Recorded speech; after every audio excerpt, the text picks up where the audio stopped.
නමෝ තස්ස භගවතෝ අරහතෝ සම්මා සම්බුද්දස්ස නමෝ තස්ස භගවතෝ අරහතෝ සම්මා සම්බුද්දස්ස නමෝ තස්ස භගවතෝ අරහතෝ සම්මා සම්බුද්දස්ස.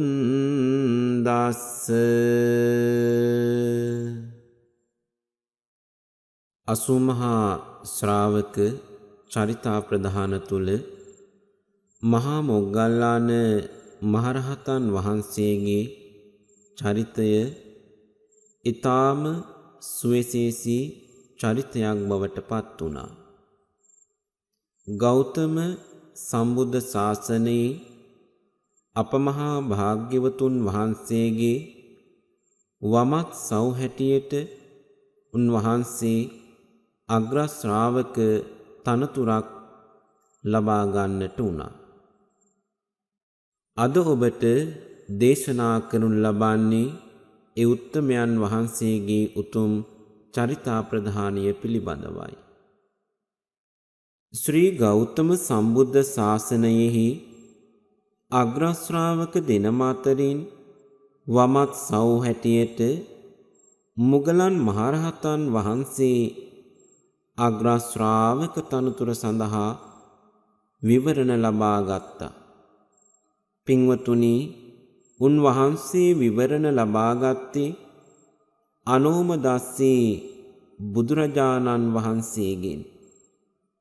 අනෝමදස්සී බුදුරජාණන් වහන්සේට සිරිවඩ්ඩන කියන බමුණා වෙලා ඉපදුන බවයේ මල්ලසුන් සකස් කරලා දින 7ක් පූජා කරන්නට යෙදුණා. එහෙම දින 7ක් පූජා කරලා මහා දන් දීලා සරද බමුණා අග්‍ර ශ්‍රාවක තනතුරු ප්‍රාර්ථනා කළ ලෙසින්ම මේ සිරිවඩ්ඩන බමුණාත් පින්වතුනි අනෝමදස්සී බුදුරජාණන් වහන්සේ ළඟ අග්‍ර ශ්‍රාවක තනතුරු ප්‍රාර්ථනා කළා. අනාගතය බලන බුදුරජාණන් වහන්සේ මොහුගේ ප්‍රාර්ථනාව යම් කලක ඉටුවන බව දකිනවා. ඒ තමයි අනාගතයේ පහළවන ශ්‍රී ගෞතම බුද්ධ ශාසනය. මේ ගෞතම බුද්ධ ශාසනයේ සිරිවඩ්ඩන බමුණාටත් අග්‍ර ශ්‍රාවක තනතුරක් ලැබෙන බව අනෝමදස්සී බුදු පියාණන් වහන්සේ දකිනවා. උන්වහන්සේ දේශනා කරනවා, බමුණ, ඔබට අනාගතයේ ගෞතම බුදුරජාණන් වහන්සේගේ ශාසනයේ මේ අග්‍ර ශ්‍රාවක තනතුර ලැබෙනවා කියලා. මහත් වූ සතුටක් හදවත පුරාම ඇති වුණා. ඒ සතුට මත අප්‍රමාණ පින්කම් කළා. මේ යහළුවෝ දෙදෙනා ඒකා සංඛ්‍ය කල්පලක්ෂයක් පෙරම් පුරා ගෞතම අප බුදුරජාණන් වහන්සේගේ කාලයේ රජගහ නුවර උපතිස්ස ග්‍රාමයේ උපතිස්ස නමින්ද, කෝලිත ග්‍රාමයේ කෝලිත නමින්ද මේ දෙදෙනා හැදී වැඩුණා. දෙදෙනාම කල්යාණ මිත්‍රයන් ලෙස කාලය ගත කළා. එම කාලයේ රජගහ නුවර ගිරග්ග සමජ්ජ කියලා නාට්‍යයක් තිබුණා. බොහෝ පිරිසක් මේ නාට්‍ය බලන්නට එම ස්ථානවලට යන්නට වුණා. මේ යහළුවෝ දෙදෙනාත් පින්වතුනි මේ නාට්‍ය බලන්නට ගියා.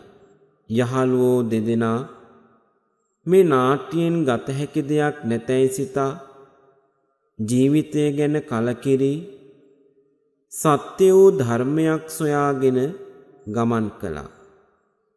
ඒ යන මඟ තමයි මේ දෙදෙනාට සංජය පිරිවැජියා හමුවන්නේ. ඔහු ළඟ නතර වෙලා පැවිදි වුණා.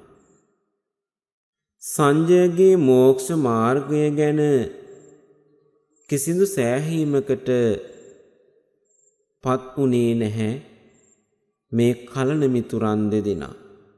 පින්වතුනි, ඇදහිය හැකි යම් කිසි හෝ දහමක් දෙදෙනාගෙන් කාට හෝ පළමුවෙන් හමු වුණොත් ඒ හමු වෙන කෙනා අනිත් මිතුරාටද පවසන්නටයි කියන යහපත් වූ කල්යාණ ධර්මයෙන් යුතුව මේ දෙදෙනා සත්‍ය වූ ධර්මයක් සොයාගෙන දෙමඟක ගමන් කරා.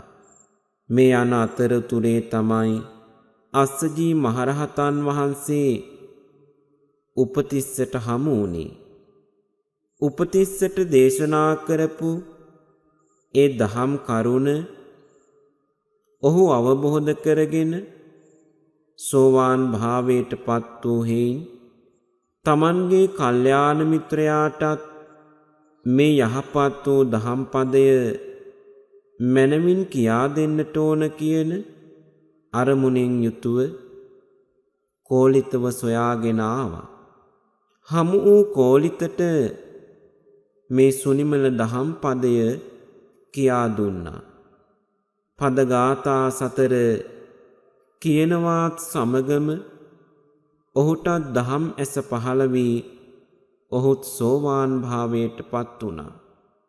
අස්සජී මහරහතන් වහන්සේගෙන් අසා දැනගත්තා තිලවග බුදුපියාණන් වහන්සේ වැඩ සිටින තැන. සියලු තොරතුරු සොයාගත්තා.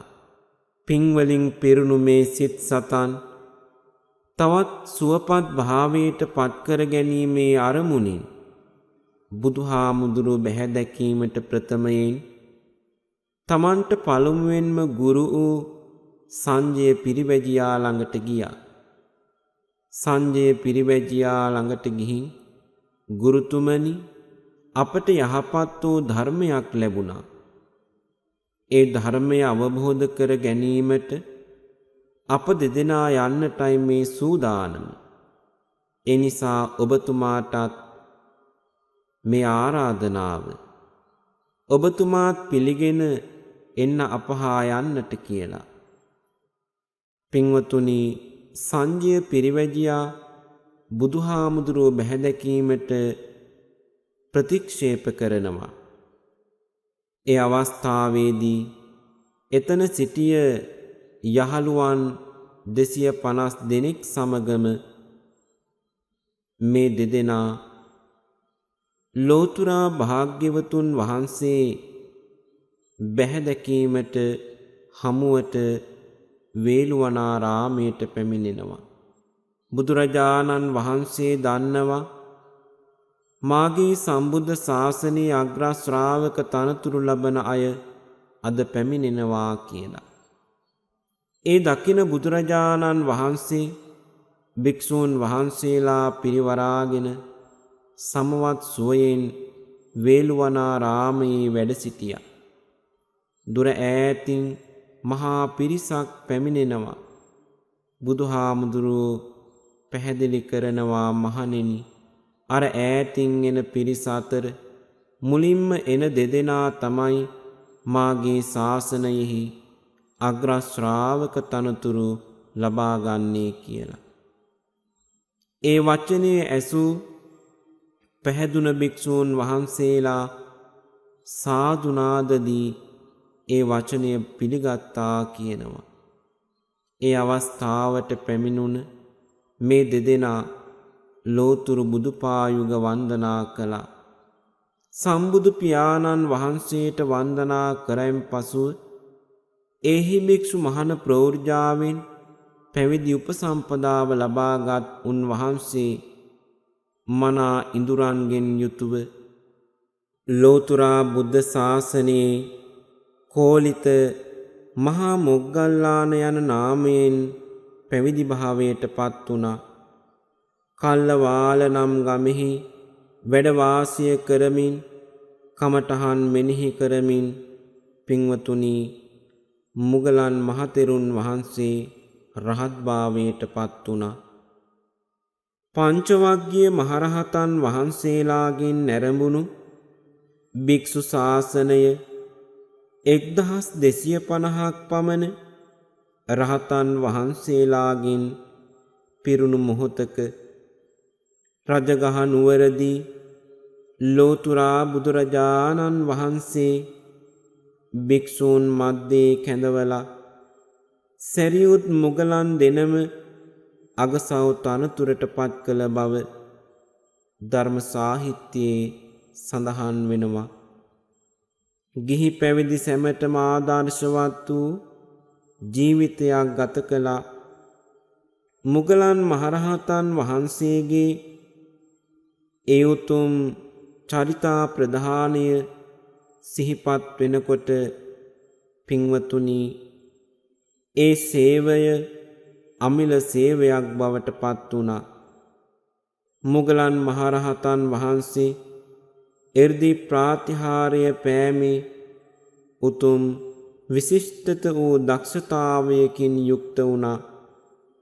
ඒ නිසාම බුදුරජාණන් වහන්සේ විසින් එර්දිමත් භික්ෂූන් වහන්සේලා අතරින් අගතනතුර මුගලන් මහරහතන් වහන්සේට ප්‍රදානය කළා. මුගලන් මහරහතන් වහන්සේගේ ප්‍රාතිහාර්යයන් දකින අන්‍ය ආගමිකයන් ඒ මිසදිටු බවින් මිදිලා බුදුදහම වැළඳගත්තා. ධර්ම දේශනා කිරීමේදී පින්වතුනි විශේෂ දක්ෂතාවයක් මුගලන් මහරහතන් වහන්සේට තිබුණා. මුගලන් මහරහතන් වහන්සේගේ ධර්ම දේශනයක් භාග්‍යවතුන් වහන්සේද ධර්මශාලා දොරටු සමීපයේ සිට ශ්‍රවණය කළ බව ධර්ම සාහිත්‍යයේ සඳහන් වෙනවා. මච්චලී කෝසිය සිටානන් අධික මසුරු කමින් වෙලී සිටි කෙනෙක්. කිසිවෙකුට කිසිවක් නොදී මහා මසුරු කමින් ජීවිතය ගත කරපු කෙනෙක්. මුගලන් මහරහතන් වහන්සේ ඔහු අභියසට වැඩම කරලා ඒ උතුම් ධර්මය දේශනා කරලා ඔහුව මසුරු කමින් මුදවාගත්ත කියලා සඳහන් වෙනවා. බුදුරජාණන් වහන්සේ මාතෘ දිව්‍ය රාජයාට අභිධර්මයේ දේශනා කිරීම සඳහා දිව්‍ය ලෝකයට වැඩම කළ අවස්ථාවේ බුදුරජාණන් වහන්සේ සමග මුගලන් මහතෙරුන් වහන්සේද දිව්‍ය ලෝකයට වැඩම කරන්නට වුණා. ඒ විස්තර මනුස්ස ලෝකයාට පැමිණ දේශනා කරනවා. ඒ වගේම මුගලන් මහරහතන් වහන්සේ මාසයකට එක වතාවක් අපායටද වැඩම කරනවා කියනවා. අපායේ දුක් විඳින නිරී සත්වයන්ගේ දුක් ගැහැටයන් පිළිබඳව තොරතුරු සොයාගෙන ඇවිත් මනුස්ස ලෝකයේ මිනිසුන් යහපත් කරන්නට දේශනා කළා. ඒ යහපත් දේශනාවන් අසා බොහෝ දෙනෙක් සුවපත් භාවයට පත් වුණා කියනවා.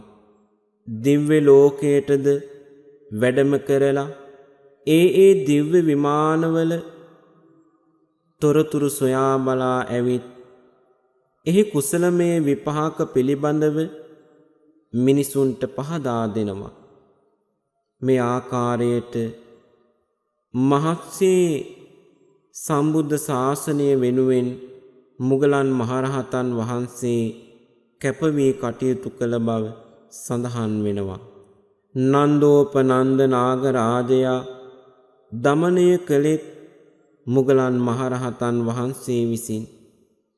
වරක් මාරයා මුගලන් තෙරුන් වහන්සේගේ කුස තුලට පිවිස මහා පෙරලියක් කළා. තමන් පෙර දුසීනම් මාරයා ලෙස උපන් බව පවසා මාරයාට කරන ලද තර්ජනයක් ගැන පින්වතුනි මජ්ක්‍ධිම නිකාය මාර තජ්ජනීය සූත්‍රයේදී මනා විස්තරයක් තිබෙනවා. ඇතැම් දිනක මුගලන් මහරහතන් වහන්සේ භික්ෂූන්ටද ධර්මය දේශනා කරලා තිබෙනවා. එය මජ්ක්‍ධිම නිකායේ අනුමාන සූත්‍රය හොඳ උදාහරණයක්. නිවන් මඟ පෙන්වීමේ උතුම් අරමුණින් යුතුව බොහෝ දෙනෙකුට දහම් කරුණු පෙන්වා දුන්නා. මේ උතුම් ශාසනය තුල මනා වූ ශික්ෂාකාමීත්වයෙන් යුතුව මුගලන් මහරහතන් වහන්සේ තමන්ගෙන් විය යුතු ශාසනික සේවාව මනාව සිදු කරන්නට යෙදුණා. පින්වතුනි, නිවන් මඟ පෙන්වීමෙන් පමණක් නොව සසුනේ චිරස්ථිතිය සඳහා කටයුතු කිරීමට අගසව් භික්ෂූන් වහන්සේලා දෙනම ක්‍රියා කළ බව සඳහන් වෙනවා. වරක් දෙව්දත් තෙරුන් විසින් ඉදිරිපත් කළ පංච වරය කරුණු පහක් භික්ෂු ජීවිතයේ නිදහස තහවුරු කර ගනිමින් බුදුන් වහන්සේගෙන් ඉල්ලනවා. බුදුරජාණන් වහන්සේ ඒ කරුණු පහම ප්‍රතික්ෂේප කරනවා. ඒ නිසාවෙන් කෝපයටපත් වුණ දෙව්දත් තෙරුන් තමන් පිරිසක් සකස් කරගෙන තමන්ට පක්ෂ වූ පිරිසක් එකතු කරගෙන ගයා ශීර්ෂයට කැඳවාගෙන ගිහින් භික්ෂූන් වහන්සේලා ભેද භින්න වන ආකාරයට කටයුතු කළා. මෙන්න මේ අවස්ථාවේ මෙය අවබෝධ කරගත් සැරියුත් මුගලන් දෙනම උන්වහන්සේලා දෙනම මේ ගයා ශීර්ෂයට වැඩම කරලා භික්ෂූන් වහන්සේලාට කරුණු වටහා දුන්නා. අවවාද ලබා දුන්නා. එම පිරිසට යහපත් මාවත පෙන්වා දුන්නා. පින්වතුනි, නැවත බුදුහාමුදුරුවෝ හමුවට කැඳවලා නිවන් මඟ සලසා ගන්නට මාර්ගය පෙන්වලා දුන්නා. මේ විදිහට අමිල සේවයක් මුගලන් මහරහතන් වහන්සේගෙන් සම්බුද්ධ ශාසනයට සිදු වුණා.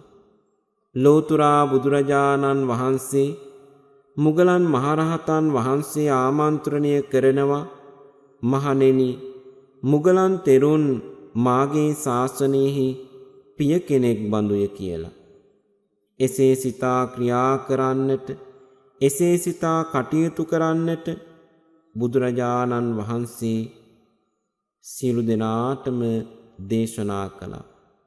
ලෝක සත්වයා කෙරෙහි අපරිමිත මහා කරුණාවෙන් දුකින් මුදවා ගැනීමට මහත් වූ වීරයක් දැරූ මහා මුගලන් මහරහතන් වහන්සේ කෙරේ පින්වතුනි, අන්‍ය තීර්ථකයන් වැරදි ඇසින්මයි දැක්කේ. උන්වහන්සේ බොහෝ තීර්ථකයන් යහපත් මගට පත් කරපු නිසා ලාභ අපේක්ෂාවෙන් කටයුතු කරපු බොහෝ තීර්ථකයන් උන්වහන්සේ සමග තරහ සිතුවිලි ඇති කරගත්තා. වෛරී සිතුවිලි ඇති කරගත්තා. ඔවුන් එයින් නැවතුනේ නෑ පින්වතුනි. එයින් නොනැවතුන ඒ තීර්ථක පිරිස මුගලන් මහරහතන් වහන්සේ විවිධ වූ උපක්‍රම යොදා ජීවිතය විනාශ කරන්නට සූදානම් කළා. ඒ කෙසේ කරත් මොන ආකාරයේ උපක්‍රම යෙදුවත් එරුදෙමතුන් අතර අගතැන්පත් මුගලන් මහරහතන් වහන්සේට හිංසාවක් පීඩාවක් කරන්නට පුළුවන් වුණේ නැහැ. උන්වහන්සේ ජීවත් වූ කාලශිලා නම් ස්ථානයට එක දවසක් පොළු මුගුරු රැගත් පිරිසක් පැමිණියා. උන්වහන්සේ වටකර උන්වහන්සේට පහර දෙන්නට සූදානම් වුණා. එම අවස්ථාවේ මුගලන් මහරහතන් වහන්සේ 이르දිමත්භාවයෙන් වැඩම කළා. පින්වතුනි, මේ විදිහට දවස් 3ක්ම මේ සොරු කණ්ඩායම පැමිණුණා. මේ සොරු කණ්ඩායම පැමිණෙන හැම අවස්ථාවකම මුගලන් මහරහතන් වහන්සේ කොහොම හරි එම ස්ථානයෙන් 이르දි බලයෙන් වැඩම කළා බේරෙන්නට. මෙසේ නැවතත් ආවහම බලනවා ඇයි මා පිටුපසින් මේ සොරු කණ්ඩායම මට පහර දෙන්නට මාව වට කරන්නේ කියලා. බලන කල පෙනෙනවා උන් වහන්සේට පෙර භවයක තමාගේ බිරිඳගේ වචනයට අනුව තමන්ගේ මෑණියන්ට සහ පියාණන්ට කරත්තයක නංවාගෙන කැලයට ගෙන ගොස් වදහිංසා පමුණුවා පුළු මුගුරු වලින් පහර දීලා ඝාතනය කිරීමේ මහා විපාකයක්.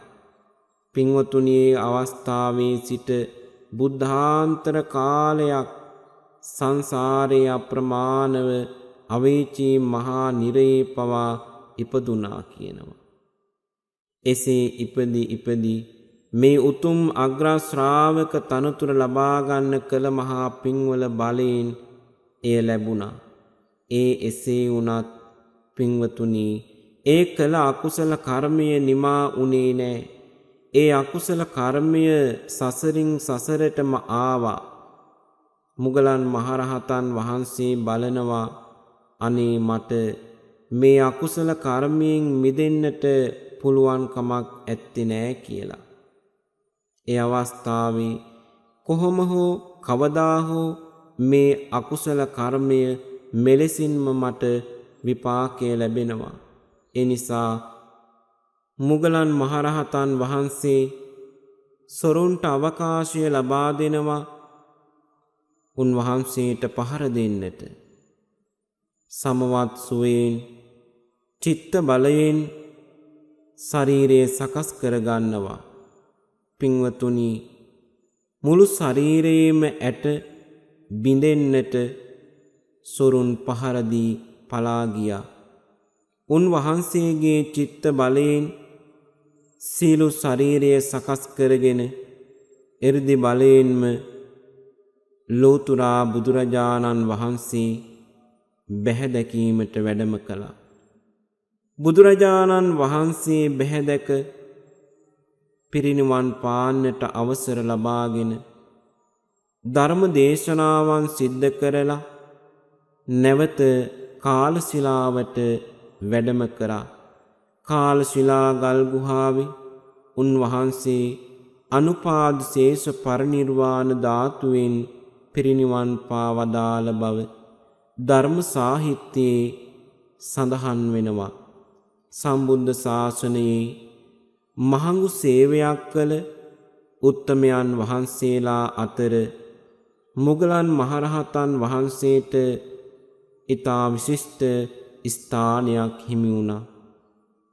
අපේ ජීවිතයටත් ඒ උතුම් වූ ආදර්ශය ඒකාත්මික කරගන්න මේ චරිතා ප්‍රධානීය ශ්‍රවණය කළ ඔබ සාදු සිතින් ඒ උත්තමයාණන් වහන්සේගේ ගුණ පරාමර්ශනය කරගෙන නමස්කාර කරන්න.